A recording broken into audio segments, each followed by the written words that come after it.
Hey, Tim Gale, General Manager of the New Zealand Game Animal Council, and I'm joined here with Simon Guild, who's one of the partners at High Peak Station. How are you, Simon?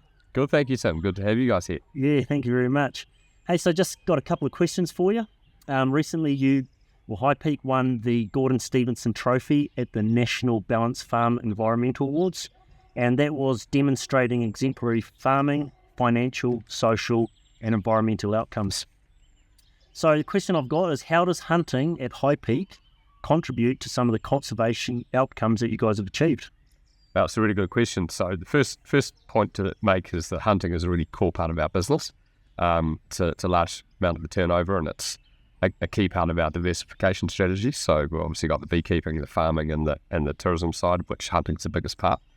It's very hard to achieve conservation outcomes if you're not making any money. So to put it another way, it's hard to be in the green, hard to be being green if you're not in the black. So the hunting is a very key part of that equation.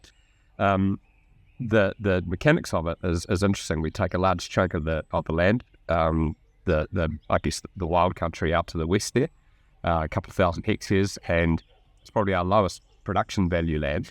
But when we put the hunting business over the top of it, it's the highest yielding piece of land on the property, because it's the stage by which people can come over and hunt valuable trophy animals. And the point being that the thousands of sheep you would run out there are replaced by a handful of higher value animals that have a much lower environmental impact. So your preservation of the natural landscapes, and it means you don't have to develop or cultivate or get rid of Badagari or whatever it happens to be that you'd have to do for pastoralism. That's all becomes an advantage to the hunting business. So we keep the land in a natural state, and as I say, it acts as a stage by which to perform the hunting side of things, which is a win-win for both conservation and for the business. That's really cool. So as part of your business model, you've got the farming and the hunting, which work in synergy, and you get some really good outcomes out of it. Exactly, so yeah. So we run the farm less intensively than we would if we were just a pastoral operation. It's fantastic. Hey, and also you guys work closely with Hunters for Hope. So Hunters for Hope is a not-for-profit charity that's based in Canterbury here, and they work with hunters to be able to donate excess venison to charitable organisations, Salvation Army and the likes. So how did you guys become involved with Hunters for Hope, and why did you do it? Yeah, so basically we got a call from a good mate of ours, Johnny Dingle, who's a hunter based up in North Canterbury, and he said, you need to talk to these guys from Hunters for Hope. I said, well, tell me about them. And basically what they do is they take the excess meat from someone's hunt, trim and flat or whatever it happens to be, or anything that they just want to gift. And they set up a number of freezers around the North Canterbury region, by which you can go and put your excess in there, and they'll take it down to the Hope Trust, and they grind it up, bag it, and then they distribute it to people who need it.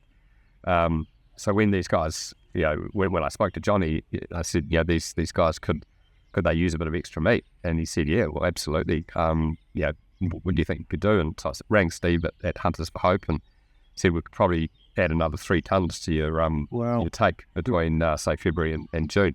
And that's just by virtue of the animals we harvest here.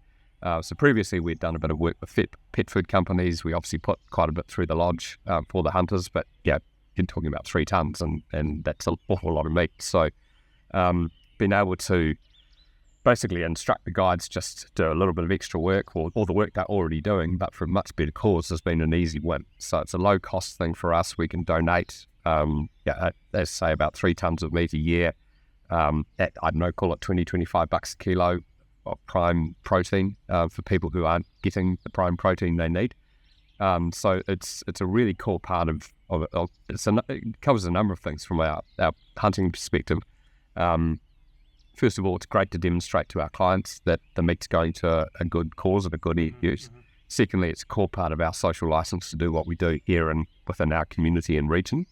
And thirdly, it's just a natural benefit to a business activity that suddenly has a benefit to people who need a bit of help. So it's fantastic.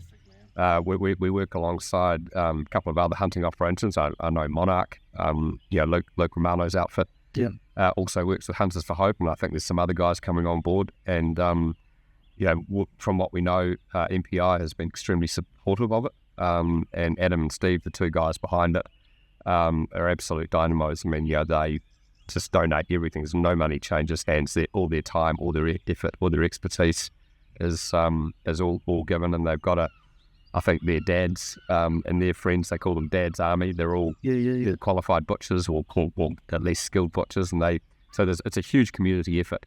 As I say, they put literally thousands of kilograms of quality meat in people's hands, and we're just proud to be able to be part of it. Yeah. What an awesome initiative, eh? So it's helping you guys. It's helping the community that you're involved in with a little bit of extra work, but the payoffs are massive. Yeah. I mean, and the guides love it. They just they know that meat, that work they're putting in and on the hill, is going to a great cause at the end of it. So brilliant, man. That's lots of love. That's awesome. Thank you for sharing that. And one little question. It's just a really, really shallow across the top question. What does hunting mean to you? That's well, I guess. When you're involved in hunting, and I was obviously lucky enough to grow up with it. I didn't do a huge amount as a kid. We did a bit, but certainly got into it a little bit later. And it's lots of things. It is part of who you are, obviously. But that's the way I derive that is the experiences that it gives you. So it's for me, it's being out and about.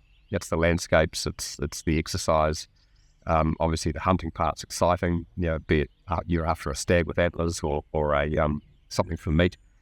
It's just a good way to spend your time, and covers so many aspects of be it conservation, looking after the landscape, meat harvesting, mental health, whatever it happens to be.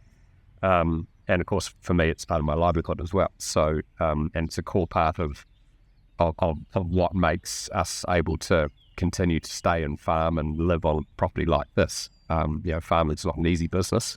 Hunting allows us to make it a bit more balanced in terms of where we can, 1 year to the next.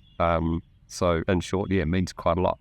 Fantastic. No, that's awesome. Hey, I just want to thank you for sharing some snippets about your life and what you do here at High Peak, and just keep up the good work, that you guys do in regards to, the communities, the conservation, and also hunting as well. So, thank you very much. Appreciate it. Thank you, Tim, and just an appreciation for what you guys do as well. I think what you do for the hunting community and the broader community at large, bringing hunting into the mainstream and uniting the voice across the sector is amazing. And, it doesn't go unnoticed. I appreciate those kind words. Thank you. Cheers. Cheers, mate.